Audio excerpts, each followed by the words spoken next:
اس میں کوئی دو رائے نہیں ہے کہ اس وقت اگر الیکشن کرا دیے جائیں تو تحریک انصاف کو بہت بھاری اکثریت سے کامیابی حاصل ہو جائے۔ ہم جمہوریت کی بات تو کر رہے ہیں لیکن ہر ہمارا کام غیر جمہوری ہے۔ آپ کو اتنی توفیق نہیں ہے کہ آپ زمان پارک سے نکل کر اس کارکن کے گھر جا کر اس کے والد کے ساتھ یا اس کی والدہ کے ساتھ تعزیت کر لیتے۔ آپ بہت اچھی طرح سے جانتے ہیں کہ پاکستان کے اندرونی معاملات اور بیرونی معاملات کے اوپر 3 ملک جو ہیں وہ بہت ہی اہم کردار کے حامل ہیں۔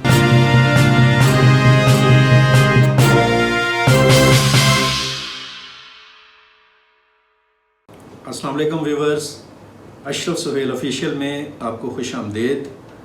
آج سارا پاکستان انتظار کر رہا تھا، دونوں طرف سے اپوزیشن والے بھی اور حکومت والے بھی، تحریک انصاف کے کارکن بھی اور رانا ثناءاللہ کے ڈنڈا بردار پولیس والے بھی، کہ خان صاحب آج ریلی کی خود قیادت کرنے والے ہیں۔ انہوں نے 2 بجے کا اعلان کیا تھا کل کے خطاب میں عمران خان صاحب نے کہ وہ کل ریلی کو خود لیڈ کریں گے، تحریک انصاف کی ریلی کو۔ لیکن پھر پتہ نہیں کیا ہوا کہ اچانک انہوں نے اس ریلی کو ملتوی کر دیا اور اب کہا یہ جا رہا ہے کہ وہ شاید کل اس کو لیڈ کریں گے یا کسی اور دن لیڈ کریں گے۔ اب صورتحال یہ ہے کہ پاکستان کا سیاسی ماحول یہ ریلیوں سے اور ان ریلیوں کو روکنے کے لیے صرف کی جانے والی توانائیوں سے اور اسٹیٹ رن مشینری کے استعمال سے ایک بہت ہی عجیب و غریب کیفیت کا شکار۔ افسوس کی بات ہے کہ یہ کیفیت جو ہے وہ کم ہونے کی بجائے دن بدن بڑھتی جا رہی ہے۔ عام آدمی پس رہا ہے، سیاسی نظام جو ان سا ہے وہ ڈیمیج ہو رہا ہے۔ ہم جمہوریت کی بات تو کر رہے ہیں لیکن ہر ہمارا کام غیر جمہوری ہے۔ اقتصادی معاملات جو ان سے ہیں وہ بری طرح سے ڈسٹرب ہیں اور پاکستان کے انٹرنل ماحول کی وجہ سے دنیا پاکستان پر اعتبار کرنے سے گھبرا رہی ہے کہ جہاں پر امن ہی نہیں ہے تو اس پر ہم کیسے ٹرسٹ کر سکتے ہیں۔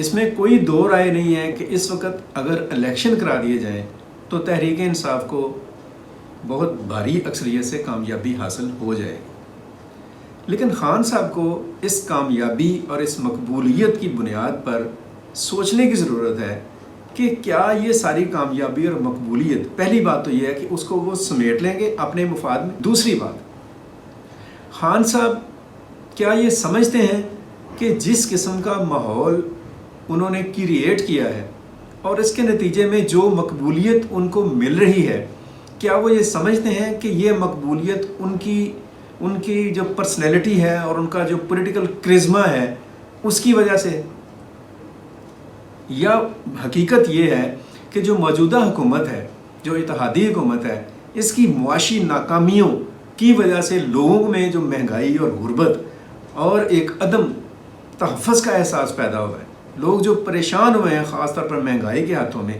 اس مہنگائی کی وجہ سے لوگ حکومت سے انائڈ ہوئے ہیں، تو وہ جو انائڈ ہونا ہے وہ دراصل خان صاحب کو بینیفٹ دے رہا ہے۔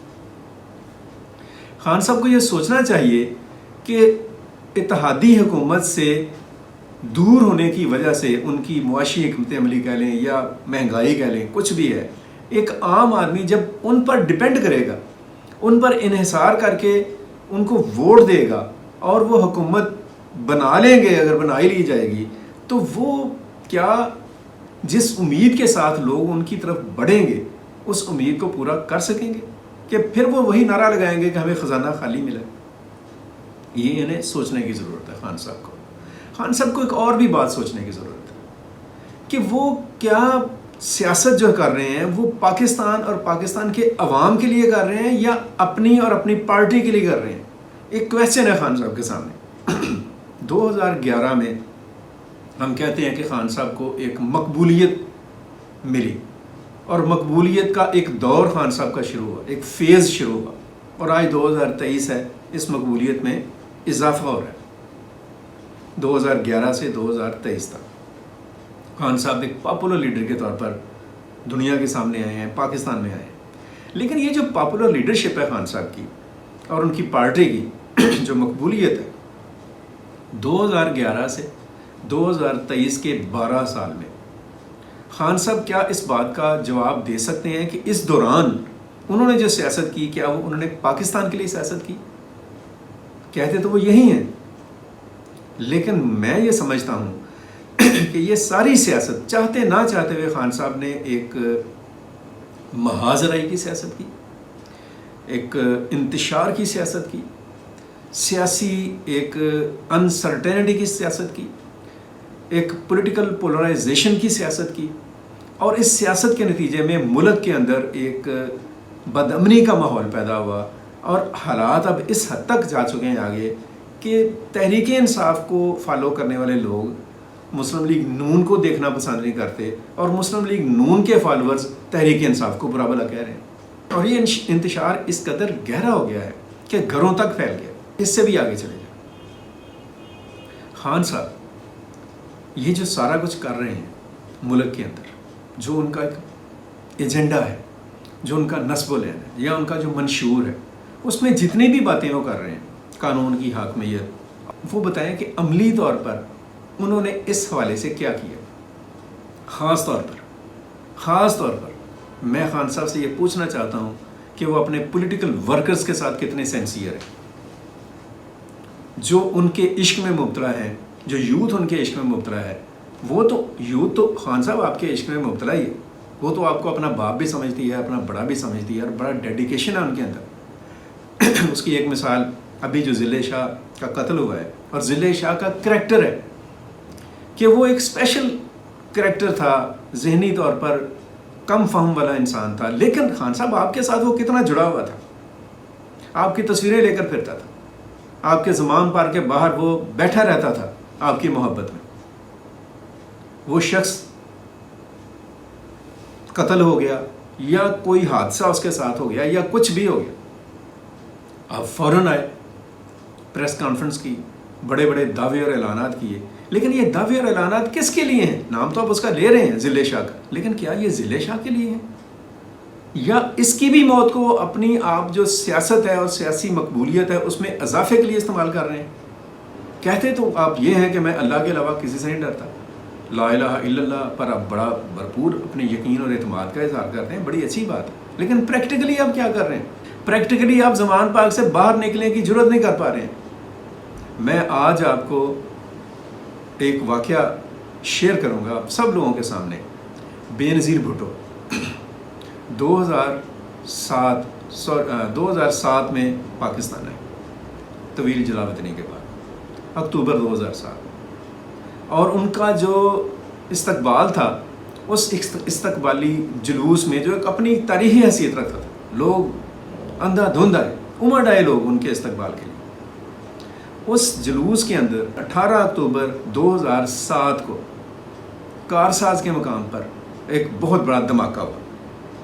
ٹارگٹ تو بے نظیر تھی، لیکن ان سے پچھلے والے ٹرک میں دھماکہ ہوا، اور پاکستان کی تاریخ اس بات کی گواہ ہے کہ اس دھماکے میں کم از کم 180 لوگ جو ان سے تھے وہ ان کی جانیں گئیں، اور 500 کے قریب لوگ جو ان سے وہ زخمی ہوئے۔ اتنا بھیانک اور ہولناک اور دل ہلا دینے والا واقعہ تھا۔ بے نظیر اس حادثے میں، اس دہشت گردی کے حملے میں بال بال بچیں، لیکن اگلے دن یا اس سے اگلے دن لوگوں نے یہ دیکھا کہ تمام تر تھریٹس کے باوجود بے نظیر کو پتا تھا کہ میری جان کو خطرات ہے، انہیں یہ بتایا بھی گیا تھا کہ آپ اگر گھر سے باہر نکلیں گی تو آپ کے لیے کوئی بھی مسئلہ ہو سکتا ہے، لیکن کیا ہوا؟ وہ اگلے دن یا اس سے اگلے دن جاں بحق ہونے والے اپنے کارکنوں کے گھروں میں چلی گئی، وہاں جا کر انہوں نے تعزیت کی، بلکہ ان کا جملہ بڑا اس والے سے مشہور اور مقبول ہے کہ وہ یہ کہتی رہیں کہ مجھے نہیں سمجھ آ رہی کہ میں یہاں پر افسوس کرنے کے لیے آئی ہوں یا میں لوگوں سے افسوس کروانے آئی ہوں، کیونکہ میرے بچے مرے ہیں، میرے بیٹے اس میں جاں بحق ہوئے۔ خان صاحب آپ کیا کر رہے ہیں؟ آپ کا کارکن جس کے لیے آپ نے زمین آسمان ایک کیا ہوا ہے، زمین آسمان کے کلبے آپ نے ملائے ہوئے، شور ڈالا ہوا ہے کہ میں ہائی کورٹ جاؤں گا، میں یہ کروں گا اور وہ کروں گا، آپ کو اتنی توفیق نہیں ہے کہ آپ زمان پارک سے نکل کر اس کارکن کے گھر جا کر اس کے والد کے ساتھ یا اس کی والدہ کے ساتھ تعزیت کر لیتے؟ آپ نے وہی روایتی کام کیا کہ اس کے والد کو اپنے گھر بلا لیا اور ٹانگ پہ ٹانگ رکھ کر ان کے ساتھ تعزیت کر لی، افسوس کر لیا۔ کیا آپ کو سمجھ نہیں آ رہی کہ یہ رویہ آپ کا جون سا ہے، کب تک لوگ اس کو افورڈ کریں گے؟ کب تک ایسا پاسبل ہے کہ لوگ آپ کے نام پر مرتے رہیں اور پھر آپ لوگوں کو اپنے پاس بلوا کر افسوس کرواتے رہیں؟ ایک اور کویسچن ہے آپ کا کہ آپ کے اس 12 سال کے سیاسی مقبولیت کے سفر میں 3.5-4 سال آپ کو ایسے ملے جب آپ نے پاکستان کو لیڈ کیا، آپ نے بہت اچھے کام کیے، میں ان کو اپریشیٹ کرتا ہوں، لیکن اس لیڈنگ رول میں as a prime minister of Pakistan آپ نے کچھ ایسے بھی کام کیے جس نے پاکستان کو ڈیمیج کیا، اور وہ چیزیں اب آپ کو ڈیمیج کریں گی اور کر رہی ہیں۔ آپ بہت اچھی طرح سے جانتے ہیں کہ پاکستان کے اندرونی معاملات اور بیرونی معاملات کے اوپر 3 ملک جو ہیں وہ بہت ہی اہم کردار کے حامل ہیں، ان کا بڑا رول ہے۔ ایک امریکہ ہے، ایک ہمارا دوست چین ہے، اور ایک ہمارا بہت قریبی بھائی سعودی عرب ہے۔ خان صاحب آپ مجھے یہ بتائیں، بلکہ آپ اپنے محبت کرنے والوں کو یہ بات بتائیں کہ آپ کے امریکہ کے ساتھ، چین کے ساتھ اور سعودی عرب کے ساتھ کیا تعلقات ہیں، اور یہ تینوں ملک آپ کے بارے میں کیا سوچتے ہیں؟ آپ کے اوپر ٹرسٹ کرتے ہیں؟ آپ ذرا چیک کروائیں اس چیز کو۔ کیا انہوں نے کوئی ایسی بات تو نہیں کہہ دی کہ اگر خان صاحب جیت بھی گئے تو ہم ان کو ایز اے پرائم منسٹر قبول نہیں کریں گے؟ اگر وہ نہیں کرتے ہیں تو جو ان کے اثرات ہیں اکانومی کے پوائنٹ آف ویو سے، پولیٹیکل ریلیشنز کے حوالے سے، انٹرنیشنل ریلیشنز کے حوالے سے پاکستان کے اوپر، کیا آپ آگے آ سکیں گے؟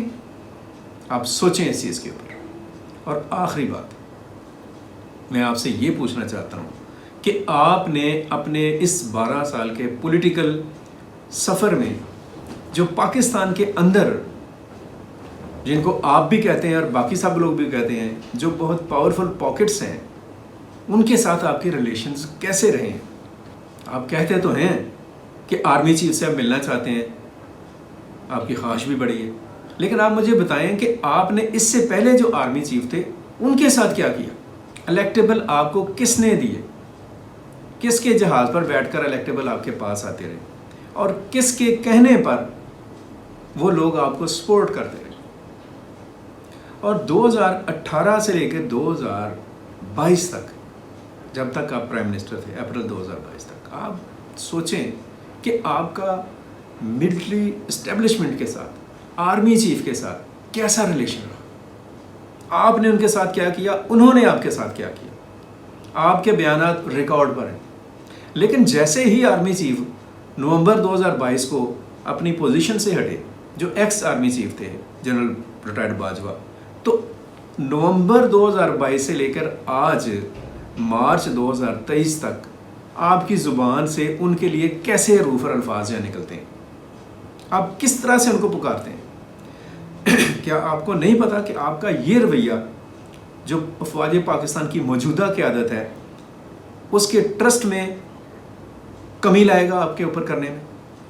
وہ یہ سوچتے ہیں، بالکل سوچ رہے ہیں اس بات کے اوپر، اور ان کا سوچنا ناجائز نہیں ہے کہ یہ جو شخص ہے اور یہ جو لیڈر ہے، اگر یہ اپنے سے پہلے جن لوگوں کے ساتھ اس نے کام کیا ہے اور جن لوگوں کی وجہ سے اس کو اقتدار ملا اور وہ مقتدر رہا، وزیر اعظم رہا، ان کے بارے میں کیا کیا باتیں کر رہا ہے، وہ علیم خان ہو، جہانگیر ترین ہوں، یا وہ ایکس آرمی چیف ہوں، تو اب اگر کوئی بندہ ان کے ساتھ بیٹھ کر کوئی بات کرے گا یا ان کے ساتھ بیٹھ کر کوئی مشترکہ لاہ عمل تیار کرے گا، تو کل خدا نہ خواستہ یہ اس کے بارے میں کیا کہیں گے؟ خان صاحب اس چیز پر بھی غور کریں۔ جو باتیں میں نے کہی ہیں اس کو کسی بھی غصے میں یا مقابلہ برائے مقابلہ میں مت دیکھیے گا، اس کو اسی سوچ کے ساتھ دیکھیے۔ آج کے لیے اتنا ہی۔ مجھے اور میری ٹیم عبد المقدم کامران اور ہاشم سہیر کو دیں اجازت۔ اپنا بہت سارا خیال رکھیں، اپنے گرد و نواح کا خیال رکھیں، پاکستان کے لیے سوچتے رہیں، کچھ ایسا کریں، کچھ ایسا عملی قدم اٹھائیں کہ جس سے پاکستان اور پاکستان کے مفادات کو فائدہ پہنچ سکے۔ اللہ حافظ۔ پاکستان زندہ باد۔